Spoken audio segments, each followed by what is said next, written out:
የብዙ ኢትዮጵያውያን ጥያቄ አንድ ጉዳይ ብቻ ነው። የነጻነት ወርቅነህ ቤተሰብ ምንድነው በዚህ ልክ ቪዲዮ እየሰሩ ሶሻል ሚዲያዎች ላይ የሚለጥፉት?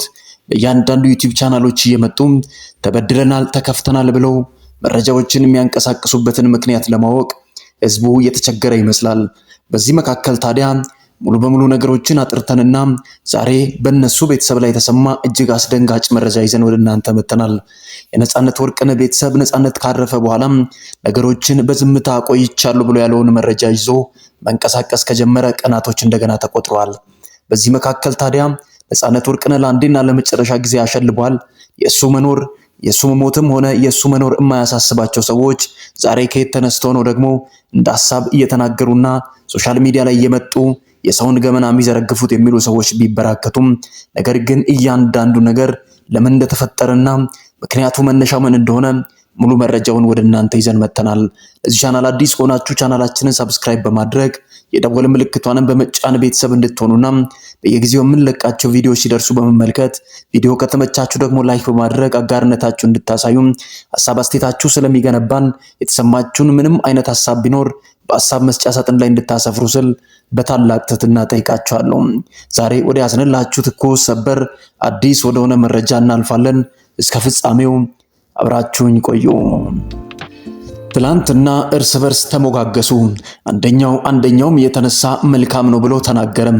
ሶሻል ሚዲያዎች ላይ በሰዓቱ የነበረ ሰው ሁሉ በቤተሰቡ ነጻነት ደስተኛ እንደነበር ተናግሮ ሁሉም መልካምና በጎ ሰው እንደነበር ተናግሮ ነገሮች ለመዘጋትና ፋይሎች ወደ ማብቂያቸው ሄደው ነበር።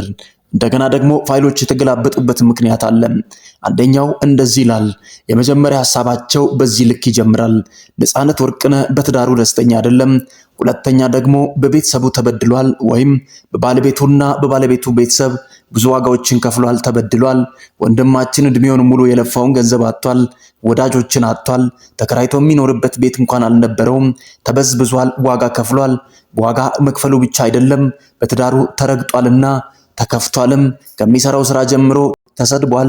በዛ መካከል ደግሞ ያንን ሁሉ ግፍ ያደረጉ ሰዎች የነጻነት ወርቅነህ የቅርብ ወዳጆች ናቸው ወይም የቤተሰቦቹ ናቸው የሚል ሐሳቦች ይነሳሉ።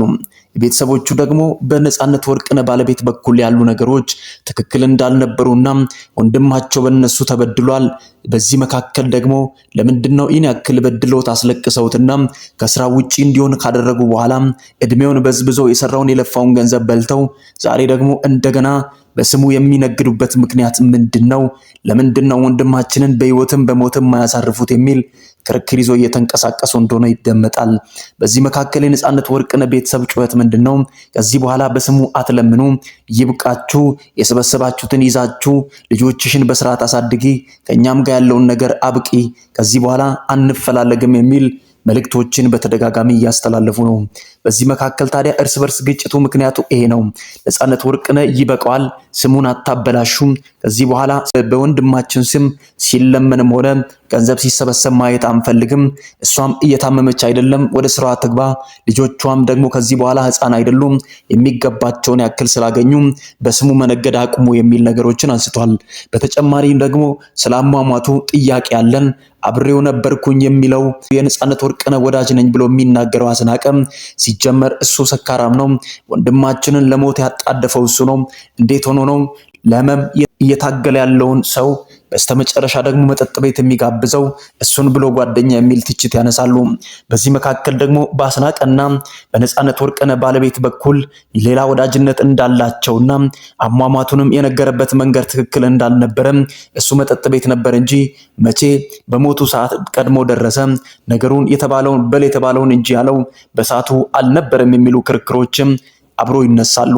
በዚህ ክርክርና ውጥረት መካከል ታዲያ ተመልካች አድማጭና የነጻነት ወርቅነህ አድናቂ ነኝ የሚሉ ሰዎች ነገሮችን ግራ የተጋቡበት ምክንያት አለ። ትላንትና ተሞጋግሰዋል። ዛሬ ደግሞ እርስ በርስ የሚሰዳደቡበት ምክንያት ምን እንደሆነ አሁን ለእናንተ ግልጽ የሆነ ይመስላል። በስሙ አትለምኑ፣ ይበቃቻል። ከዚህ በኋላ ወዳጅ ነኝ ብሎ የሚናገረው ትላንት እሱ ሲቸገር ሲያጣ ባዶ በነበረ ሰዓት የት ነበረ? ዛሬ አለው ለሚል ሁሉ ትላንትና ነጻነት ወርቅነህ እቁብ ብድር ሳይኖረው በብቸኝነት ሲንከራተት የት ነበረ? በስሙ ደግሞ ገንዘብ ከማችና ተሰብስቦ ደግሞ ልጆቹን ማሳደግ አለበት ብሎ መረጃ ማምጣቱ ለኛ አሳማኝ አይደለም፣ ይብቃችሁ የሚል መረጃ እያስተላለፉ ነው። የነጻነት ወርቅነህ ባለቤት የሰራችው ስህተት ነው ብሎ በትክክል አድምቆ የሚናገሩት ነገር አለ። የመጀመሪያው ነገር ምንድነው? በለቅሶ ሰዓት ተገኝታ ፊቷን የሸፈነችው በሱ አፍራ ነው የሚሉ ሐሳቦችን ያነሳሉ። ሁለተኛ ደግሞ የመጣችው ነጻነት ወርቅነህን ለማስቀበር ብላ ሳይሆን ገንዘብ ልትሰበስብና በስሙ ገና ሳትመጣ ኢትዮጵያ ሳትደርስ በስሙ አካውንት ከፍታችሁ ጎፈንድሚ ተከፍቶ ገንዘብ ይሰብሰብ ለልጆቼ ገንዘብ ያስፈልጋል ማለቷ ገና ሳታስቀብረውና ወደ ለቅሶ ሳትደርስ ገንዘብ ፈላጊነቷ በዚህ ልክ የታየ ነው የሚሉ ነገሮች ይነሳሉ። በመቀጠል ደግሞ አሜሪካ እንደደረሰች ቪዲዮ ሰርታ እያለቀሰች እኔ ታማሚ ነኝ፣ በሽተኛ ነኝ፣ ልጆቼን ማሳደግ አልችልም ማለቷ ቤተሰቡን ያስቆጣ ጉዳይ ሆኗል። በእውነት ባለቤቱ ትታመማለች የሚሉ ሐሳቦች ተነስተዋል። ነገር ግን ከነጻነት እህት እንደሰማነው ከሆነ የነገረችው ከልጅነቷ ጀምሮ የእግር ህመም እንደነበረባት እንጂ ምንም አይነት በሽታ እንዳልነበረባት ነገሮችን ስታወራ ሰምተናል። በዚህ መካከል ታዲያ እናንተም የተወዛገባችሁት ነገር አሁን እየጠራ ያለ ይመስላል። ቀጣይ እርምጃው ምን ሊሆን ይችላል የሚሉ ጥያቄዎች ተነሱም። የነጻነት ወርቅነህ ቤተሰብ አሁን የተጣለው ከነጻነት ባለቤት ብቻ ሳይሆን በእነሱ ዙሪያ ከነበሩ ሰዎች ሁሉ ጋር ጥላቻ ውስጥ ገብቷል።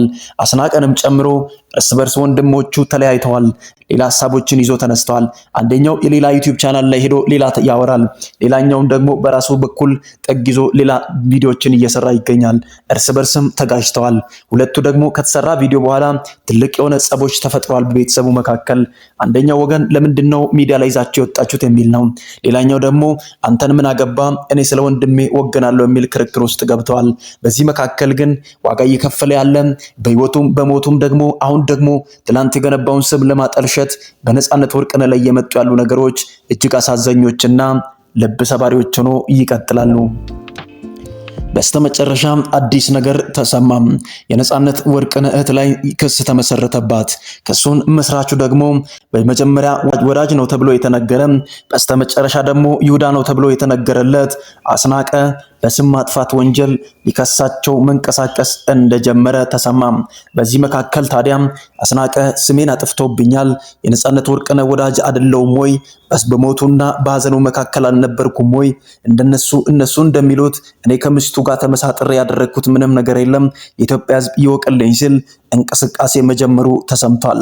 ለዛ መነሻ ደግሞ የሚሆነው የነጻነት ወርቅነህ ባለቤት መረጃዎችን ትክክል አይደለም ያወጡት ብላ መናገሯና የነበረው የተደበቁ ሚስጥሮች ናቸው ብሎ ያጋለጡት ውሸት ነው፣ ስለዚህ አንተ ስምን ማስጠበቅ አለብህ ብላ ሐሳብ መስጠቷን ተከትሎ ነገሮቹም ከዲጡ ወደ ማጡ ሄደዋል። በዚህ መካከል ታዲያ መጥሪያዎችን አዘጋጅቶ ወደ ፖሊስ ጣቢያ እንድታመራ እንቅስቃሴ መጀመሩ በብዙዎች ዘንድ ድንጋጤን የፈጠረ ጉዳይ ነው። እርስ በርስ አለመስማማታቸው ሳይሆን ትልቁ ፈተና አሁን የነጻነት ስም እንደገና እየጠፋ በብዙ ፈተናና መከራ ውስጥ ያለፈ ልጅ ስም እንኳን እንዳይኖሩ ለማድረግ የሚመጡበት ርቀት እጅግ ፈታኝ ነው። ፖሊስ ከዚህ በኋላ ለእያንዳንዱ ጓዳውን እያንኳኳ ከሰራተኛዋ ጀምሮ የነጻነት ባለቤት እናት ተብየዋንም እያንዳንዱን ወደ ፍርድ ማቅረብ አለበት የሚሉ ዜናዎችም ሐሳቦችም ተበራክቷል። ስለዚህ አስናቀ ያደረገው ነገር ትክክል ነው ወይ? ሐሳብ አስተያየታችሁን ኮሜንት ላይ አስፍሩም። የደረሰበትን እያንዳንዱን መረጃ ወደ እናንተ እየተከታተልን የምናቀርብላችሁ ይሆናል። ለዚህ ታማኝ ምንጭ የሆነ መረጃ አቅራቢ ቻናል ሰብስክራይብ በማድረግና የደወል ምልክቷን በማብራት ቤተሰብ እንድትሆኑ ስል በታላቅ አክብሮት ጠይቃችኋለሁ። ሐሳብ አስተያየታችሁ ስለሚገነባን በሐሳብ መስጫ ሳጥን ላይ እንድታሰፍሩ ስል በታላቅ ትህትና ጠይቃችኋለሁ። ለዛሬ ያስኩላችሁ ሰበር አዲስ ትኩስ መረጃ ይህንን ይመስላል። በቀጣይ አዲስ ሰበር ትኩስ መረጃ እስከምንገናኝ ድረስ ቸር ቆዩ፣ ቸር ሰንብቱ እላለሁ።